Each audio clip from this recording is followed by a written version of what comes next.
जय Shri Krishna, Radhe Govind. Welcome back to Kanhamrit. तो आ रही है हम सबके प्यारे भगवान श्री कृष्ण की जन्माष्टमी, जो कि श्री कृष्ण का है जन्म दिवस। तो मैंने सोचा कि क्यों ना भगवान श्री कृष्ण के जन्म दिवस पर आप सभी को भगवान के जन्म की कथा सुनाई जाए, जिससे ये जन्माष्टमी और भी स्पेशल हो जाएगी। तो आज की इस वीडियो में मैं आपको भगवान श्री कृष्ण के जन्म की कथा सुनाने वाली हूँ। तो आइए बिना देर किए भगवान के जन्म की ओर चलते हैं। उस समय धरती पर अधर्म बहुत अधिक बढ़ चुका था। सभी तरफ अन्याय ही अन्याय हो रहा था और हमारी भूमि देवी इस भार को नहीं सहन कर पा रही थी। इतना अधर्म बढ़ चुका था। तो हमारी धरती माता एक गैया का रूप धारण करती हैं और गौ माता का रूप धारण करके वे ब्रह्मा जी के पास जाती हैं। अब ब्रह्मा जी के पास जाकर वे अपनी करुण पुकार उन्हें बताती है, उन्हें सारी समस्या बताती है और उनसे कहती है कि मैं अब इस भार को और सहन नहीं कर सकती हूँ, अधर्म बहुत अधिक बढ़ चुका है, तो आप मेरी सहायता कीजिए। ब्रह्मा जी गौ माता को यानी कि पृथ्वी देवी को और समस्त देवताओं को लेकर भगवान श्री हरि नारायण के पास जाते हैं। वहां जाकर वे सभी बात भगवान श्री हरि नारायण को बताते हैं। तभी श्री हरि कहते हैं, गैया मैया जो कि हमारी भूमि देवी है, उन्हें सांत्वना देते हुए कहते हैं कि आप बिल्कुल भी चिंता मत कीजिए। अब वो समय आ गया है जब मुझे पृथ्वी पर अवतार धारण करना है, तो आप निश्चिंत होकर जाइए, मैं जल्द ही आ रहा हूँ और धरती पर अवतार धारण कर मैं आपके समस्त दुखों का नाश कर दूंगा और आपके भार को भी कम कर दूंगा। सभी लोग वहां से चले जाते हैं। अब बात करते हैं पृथ्वी की। अब यहाँ पर था भाद्रपद का महीना चल रहा था और धरती पर सभी दूर अधर्म बहुत अधिक बढ़ चुका था। अब भगवान के जन्म की बारी आती है, तो मैं आपको मथुरा लेकर चलती हूँ। तो मथुरा के राजा थे उग्रसेन, जिनका पुत्र था कंस। लेकिन कंस ने अपने पिताजी को बंदी गृह में बंद कर दिया था और खुद राजगद्दी पर बैठ गया था। तो अभी मथुरा का राजा हो गया है कंस। उग्रसेन जी के छोटे भाई है देवक, जिनकी पुत्री है देवकी, जो कि कंस की बहन है। वो कंस की चचेरी बहन लगती है। अब यहाँ पर देवकी बहुत बड़ी हो चुकी थी, उनके विवाह का समय आ चुका था, तो सभी लोग उनके लिए योग्य वर की तलाश कर रहे थे। तभी कंस के एक मित्र है वसुदेव। तो कंस ये सुझाव देता है कि मेरे मित्र हर तरफ से योग्य है मेरी बहन के लिए, तो इसी से इनका विवाह होना चाहिए। सभी लोग स्वीकृति दे देते हैं। अब देवकी जी और वसुदेव जी का विवाह होता है। जैसे ही विवाह होता है, अच्छा कंस अपनी बहन से बहुत अधिक प्रेम करता है, तो कंस बहुत धूमधाम से अपनी बहन का विवाह करता है। देवकी जी का विवाह होने के बाद अब जब विदाई की बारी आती है, तो कंस कहता है कि अपनी बहन को छोड़ने में स्वयं ही जाऊंगा, कोई और नहीं जाएगा। अब वो रथ पर सवार होता है, रथ भी खुद ही चलाता है। देवकी जी और वसुदेव जी पीछे बैठते हैं। अब वो रास्ते में जा ही रहा होता है कि अब देवताओं से रहा नहीं गया और तभी एक आकाशवाणी होती है और उस आकाशवाणी में ये कहा जाता है कि कंस, जिस देवकी को तू इतने प्रेम से लेकर जा रहा है, जिस देवकी से तू इतना प्रेम करता है, उसी देवकी का 8वां गर्भ, उसकी जो 8वीं संतान होगी, वो तेरा विनाश करेगी, वो तेरा काल होगी। अब इतना सुनते ही तो कंस बहुत अधिक गुस्से में आ जाता है और अपनी तलवार निकालता है। तलवार निकालकर वो देवकी मैया को मारने ही वाला होता है कि वसुदेव जी उन्हें रोक देते हैं। वसुदेव जी कहते हैं कि कंस, तुम मथुरा के राजा हो और तुम्हारी बहन का आज ही विवाह हुआ है और इस नवनवेली दुल्हन पर, एक निहत्थी स्त्री पर तुम शस्त्र उठाओगे तो तुम्हारी प्रजा क्या कहेगी। तो कंस कहता है कि मैं इसे नहीं छोड़ सकता, इसकी 8वीं संतान मेरा काल है। तब वसुदेव जी कहते हैं कि तुम निश्चिंत रहो, मैं हर संतान लाकर तुम्हें सौंप दूंगा, फिर तुम्हें उसके साथ जो करना हो तुम करना, लेकिन तुम देवकी को छोड़ दो।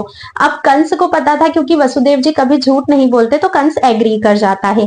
और फिर कंस कहता है कि लेकिन मेरी एक शर्त है, तुम दोनों को मेरे मथुरा के कारागृह में रहना होगा, मैं तुम्हें तुम्हारे घर नहीं जाने दूंगा। अब उनके पास कोई चॉइस भी नहीं थी, तो वसुदेव जी और देवकी मैया राजी हो जाते हैं। अब कंस उन्हें कारागृह में बंद कर देता है। अब इधर देवकी मैया गर्भ धारण करती है और उनकी पहली संतान आने का समय आ जाता है। जैसे ही उनकी पहली संतान का जन्म होता है, वसुदेव जी ले जाकर उसे कंस को दे देते हैं, जैसा कि उन्होंने वचन दिया था। अब कंस जैसे ही उस छोटे से नन्हे से बालक को गोद में लेता है, तो उसे दया आ जाती है। वो सोचता है कि मेरा काल तो देवकी की 8वीं संतान है, इस पहली संतान से तो मेरा कोई द्वेष नहीं है। तो वो वसुदेव जी को कहता है कि आप इसे ले जाइए, लेकिन आप 8वीं संतान को मेरे पास ले आना, बाकी 7 संतान आप अपने पास रख लेना। अब कंस तो भैया दयावान हो गया। अब देखिए, कंस का वध करना ही एक और कारण था भगवान श्री कृष्ण के अवतार लेने का। अब अगर कंस ही इतनी दया दिखाने लगेगा, इतना दयालु हो जाएगा, तो फिर भगवान अवतार कैसे लेंगे। तो ये सारी बातें देवताओं को कुछ खलने लगी। देवता बड़े चिंतित हो गए। फिर देवताओं ने नारद जी से कहा कि नारद जी, अब इसकी बुद्धि थोड़ी डगमगा गई है, तो आप ही इसकी बुद्धि को जाकर सेट करके आइए। और नारद जी हैं गुरु तत्व। नारद जी ना हर किसी का भला चाहते हैं, फिर चाहे वो दैत्य दानव हो, देवता हो या मनुष्य हो, क्योंकि गुरु हमेशा हर किसी का भला ही चाहता है। अब नारद जी आ जाते हैं कंस के पास। नारायण नारायण। अब नारद जी कहते हैं कंस, सब कुछ ठीक तो है, सब कुछ अच्छे से तो चल रहा है। कंस कहता है जी ऋषिवर, सब कुछ बहुत अच्छा चल रहा है। फिर नारद जी पूछते हैं क्या हुआ, देवकी मैया को कोई संतान हुई या नहीं। तो कंस कहता है हाँ हाँ, उनकी संतान हुई थी, वसुदेव मेरे पास लेकर भी आए थे, लेकिन वो तो पहली संतान थी, मेरा तो उससे कोई बैर नहीं था, तो मैंने उसे वापस भेज दिया। मैंने तो वसुदेव से कह दिया कि तुम्हारी 8वीं संतान को मेरे पास लेकर आना। अब नारद जी मन ही मन सोचने लगे कि ये है सबसे बड़ा मूर्ख। और देखो, मूर्ख हो या शंख, ये ना कह के गए हैं हमारे बुजुर्ग लोग कि मूर्ख हो या शंख, वो किसी के बजाने से ही बचते हैं। अब नारद जी कंस से कहते हैं कि कंस, ये तुमने क्या किया, ये तो तुमने बहुत बड़ी गलती कर दी। तो कंस बोलता है क्यों, क्या हुआ।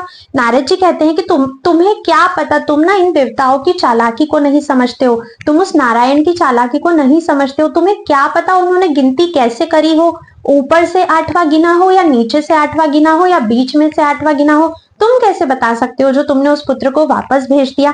फिर नारद जी अपने झोले में से एक अष्टदल का कमल निकालते हैं और वे कंस को देते हैं। फिर कंस से कहते हैं कि अच्छा कंस, एक बात बताओ कि इस कमल के पुष्प की कौन सी पंखुड़ी पहली है और कौन सी पंखुड़ी आखिरी है।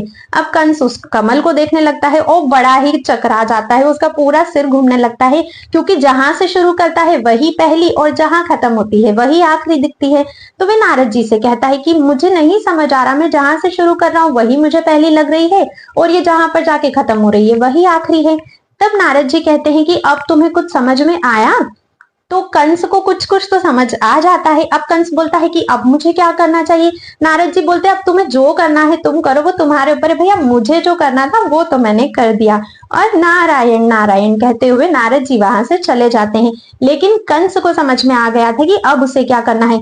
तभी कंस बहुत क्रोध में भरकर फिर से वसुदेव और देवकी जी की काल कोठरी में जाता है और वहां जाकर उनके पुत्र को छीन लेता है। वसुदेव जी कहते हैं कि कंस, तुम्ही ने तो कहा था कि मैं इसे रख सकता हूँ, 8वीं संतान देनी है।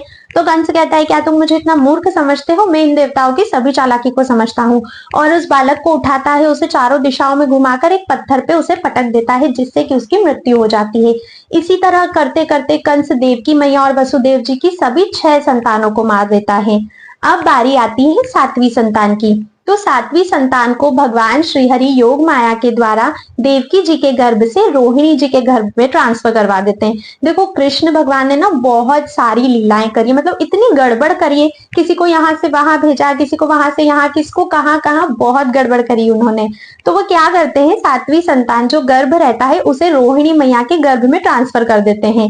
अब कंस को क्या लगता है कि चलो 7वें को तो मुझे मारना ही नहीं पड़ा, वो तो अपने आप ही खत्म हो गया, उन्हें लगता है कि गर्भ गिर चुका है, अब वो निश्चिंत रहता है। अब बारी थी 8वीं संतान की, 8वें के आगमन की। अब आना है भगवान श्री हरि को, भगवान श्री कृष्ण को अवतार लेना है। तो देवकी मैया जैसे ही 8वां गर्भ धारण करती है, पूरी काल कोठरी जगमगा जाती है, जैसे समस्त सूर्यों का प्रकाश उदय हो गया हो। सभी देवता वहां पर आकर माता देवकी के गर्भ की स्तुति करते हैं, जिसे कि गर्भ स्तुति कहा जाता है। स्तुति तो ये भगवान श्री कृष्ण की ही है, लेकिन इसे गर्भ स्तुति कहते हैं। फिर गर्भ स्तुति होती है, जब समय बीतता जाता है, भगवान के जन्म की बारी आती है, तभी भाद्रपद मास का बहुत ही सुनहरा अवसर था। अष्टमी तिथि थी, रोहिणी नक्षत्र था और रात के ठीक 12 बजे हमारे सबके प्यारे श्री कृष्ण के जन्म लेने का समय था। अब क्या होता है कि गोकुल में हमारी यशोदा मैया भी गर्भवती थी और उसी समय यशोदा मैया को भी एक लाली का जन्म होता है, जिस समय हमारे बाल कृष्ण अवतार लेते हैं। अब जैसे ही भगवान का अवतार होता है ठीक रात के 12 बजे, आप बात नहीं मानोगे, समस्त प्रकृति जैसे झूम उठी हो, नाच उठी हो, सभी के मन हर्षाहित थे, प्रफुल्लित थे, चारों ओर सुकून है। रात्रि में ही कमल खिल रहे हैं, रिमझिम रिमझिम बरसात हो रही है, पेड़ नाच रहे हैं, मोर नाच रहे हैं, सभी पक्षी चहचहाने लगे हैं, मानो पूरी प्रकृति आज झूम उठी है। और वो भी क्यों ना, हम सभी के प्यारे श्री कृष्ण जो आने वाले हैं। तो रात्रि के ठीक 12 बजे भगवान श्री कृष्ण का अवतार होता है। और आपको पता है भगवान श्री कृष्ण कैसे आते हैं? बिल्कुल चतुर्भुज रूप में, शंख चक्र पद्म गदा सब कुछ लेकर आते हैं। अब वसुदेव जी और देवकी मैया देखते हैं तो बोलते हैं, अरे प्रभु, हमने तो एक छोटा सा सुंदर सा लाला के रूप में आपको बुलाया था, आप तो बिल्कुल चतुर्भुज होकर आ गए, अब ऐसे कैसे काम चलेगा? तभी भगवान देवकी मैया और वसुदेव जी की प्रसन्नता के लिए उसी क्षण एक नन्हे से बालक के रूप में आ जाते हैं। और वो बालक बहुत अधिक सुंदर होता है। फिर भगवान वसुदेव जी को आज्ञा देते हैं कि तुम मुझे एक टोकरी में रखो और तुम मुझे गोकुल में नंद बाबा के यहाँ पर छोड़कर आओ, और वहां पर जो कन्या है तुम उसे यहाँ पर लेकर आओ। और भगवान की योग माया से जितने भी कारागार के सैनिक थे वे सभी मूर्छित हो जाते हैं, किसी को कुछ पता नहीं चलता। बेड़ियां वसुदेव जी की अपने आप खुल जाती है, उस कारागृह का जो लॉक रहता है वो अपने आप खुल जाता है। अब वसुदेव जी भगवान श्री कृष्ण को टोकरी में लेकर जाते हैं और जाकर नंद बाबा और यशोदा मैया के कक्ष में, जहाँ यशोदा मैया की लाली पौड़ रही होती है, लाली को उठाते हैं और भगवान श्री कृष्ण को वहां छोड़कर उस कन्या को लेकर आ जाते हैं। वो कन्या कोई और नहीं है, वो योग माया ही है। और योग माया हमारे श्री कृष्ण की बहन है। अब वो योग माया को लेकर आ जाते हैं। अब इधर भगवान की माया से सब कुछ फिर से ठीक हो जाता है। अब कंस को पता चलता है कि 8वीं संतान का जन्म हो गया है।